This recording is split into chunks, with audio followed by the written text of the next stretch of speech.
بسم الله. وحائق والله يا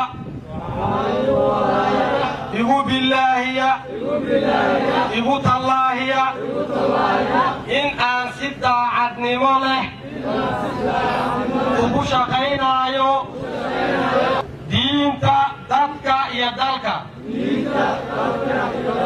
دورينا خيرك عيدنك يا شرعية الدولة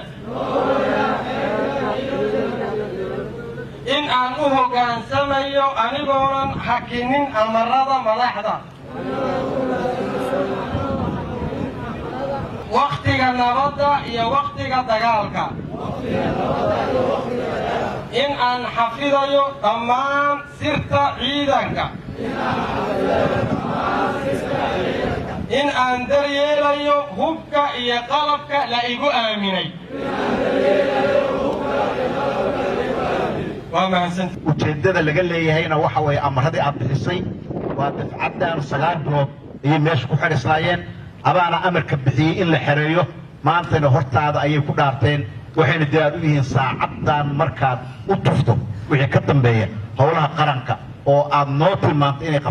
inay qabtaan oo dhammaan qodobada aan kuu soo sheegay ah difaacii iyo amnigii iyo xirfadahoodii u gaarka ah waajibaadka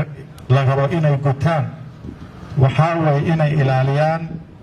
qarannimada iyo midnimada Soomaaliyeed inay ilaaliyaan wadankan ayaga lagu aaminay maanta ayagaana meesha ku dhaartay waxa kale laga rabaa mudane madaxweyne xirfadda iyo anshaxa ciidanama inay ilaaliyaan sida hadda loo sheegay shuruucda dalka iyo saraynta sharcigana inay ilaaliyaan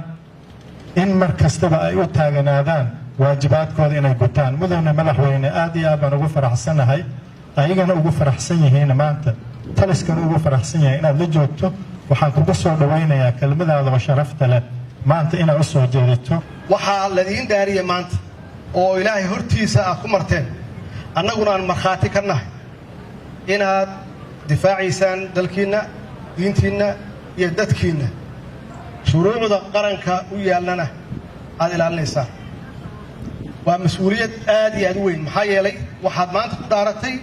inaad diyaar u tihiin inaad u dhimataan oo dhiiggiin u daadaysaan wax kasta oo loo baahan yahay si loo guulaysto oo dalkan loogu soo dabaalo nabad inaan samayno waana waxaan ku khasbannahay waana waxaan u wada dhaaranay kulligeen oon gacanta ku saarnay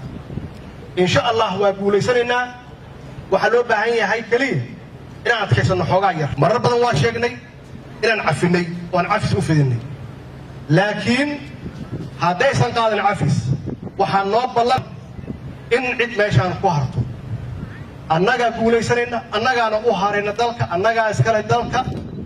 annagaa wanaaggiisa ka shaqaynayna ilaahay waxaa idinku ah inaad dhimataan soo maaha soo bala ilaahay maaha